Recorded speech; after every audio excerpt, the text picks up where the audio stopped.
Does watching the Olympics make you want to get more active yourself? You might be thinking of taking up something like running, but you don't know where to start. Well, luckily, our fitness and wellness expert, Heather Wilson-Phillips, is here to help. She has all the tips a beginner needs to start off on their running journey and get off on the right foot. Heather, great to talk to you. Loving the shoes.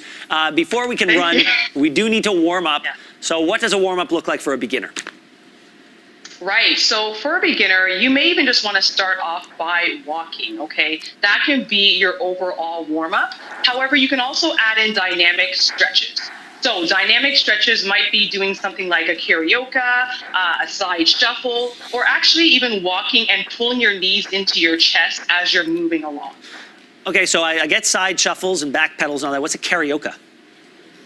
So it's when your arms are swinging from side to side and your legs are crossing over. So Gotcha. You're moving sideways. Gotcha. Yeah. Okay, now we're also going to need some gear. You can't just run barefoot. Yeah. I mean, you could, I guess. What do you suggest beginners look like and look for? Yeah, so for sure. So you're going to want to make sure, number one, when it comes to your clothing, you're going to want to look for moisture wicking clothing, because as you're running, you're going to get hot, and you're going to get sweaty, and no one wants to be running around with their clothes kind of sticking to them. So if you can find moisture wicking clothing to help absorb that sweat, that'll be very helpful. Also, you want to look for proper shoes. So you don't have to go out there and get the most expensive shoes, but shoes that are going to protect you at the ankles and also have enough room at the toes. That would be ideal for you as well. Also, as you're going out there and running, you're going to want to make sure you have sunscreen on as well. So make sure that's all over. Also, make sure you're protecting your lips as well, too. The sunscreen is there for you as well. Also, making sure that you have a sports watch. So depending on how long you're going for, you don't want to go too short, and you also don't want to go too long if you're just starting out. So having that watch with you will allow you to keep track of the time and how you're actually doing. And then last but not least, just to pass the time, you're going to want to make sure you have some music with you, just to make sure you're enjoying the actual run that you're going on. Okay, so we're warmed up and now we look like a runner, so let's get with the running. Now, if I'm a beginner, what should my first week look like in terms of how much time I run for? Yeah, so if you're a beginner, and this is brand new, you've never gone for a run before, I would say to start off 3 times a week. And when you're starting off, you're going to want to incorporate a walk run. So you can start off walking, then transition into a run, and then you can even follow up with going into a walk again at the end. And then you want to aim for about 20 to 30 minutes just for that first week and even in that second week. And then as you're starting to get better, you might want to increase another run onto the weekend, or also even increase that time as well. Okay, so the amount of time we run for is important, but I got to think that the pace at which we run is important too. So how fast should a beginner be running?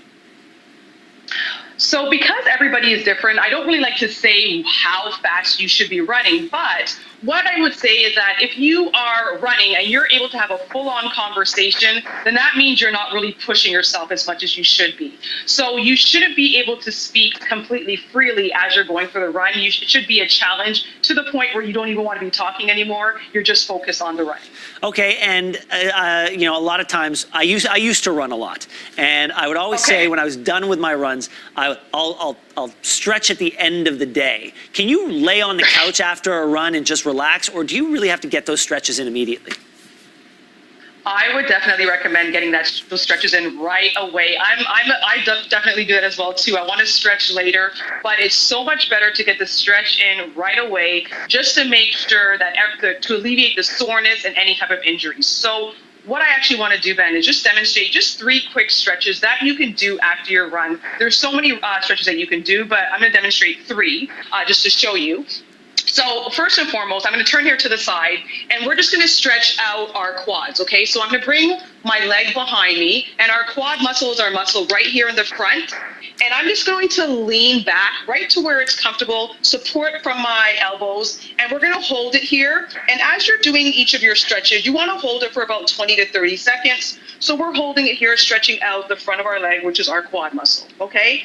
Yeah, I've tried to do that one, Heather. That's torture to me. That one is absolute torture to me. You want to hear me scream? Make me do that. So if you can't lay down, Ben, you can actually even do it standing up as well. Use the wall to support and then bring your leg behind you as well. Okay, I'll do that. Okay, what's the next one? You'll try that one. Okay, so the next one is we're going to stretch out our hamstring, which is the muscle right behind our leg here. So we're going to bring our leg forward. And this, again, you don't have to go all the way down. Just simply, if you can only reach to here or to your toes or to your ankle, go to where you can. But you want to give your hamstring a nice, good stretch. And you want to hold that again as well for about 20 to 30 seconds right here. And if you can only go just past the knee, like me. If you could just go right here. Go where you go. You go where you go. Go where you can. Okay, what's the last one? All right. And then the last one I'm going to show you is I'm just going to bring my leg up and I'm going to twist away.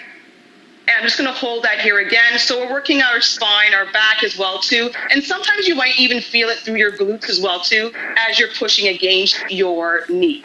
And you're going to hold that as well too. Right here for about 20 I feel that everywhere seconds. that you just pointed out, and I also cramp up all the time, which is super fun. Hey, Heather, thank you very much. I appreciate it. Thank you so much, Ben.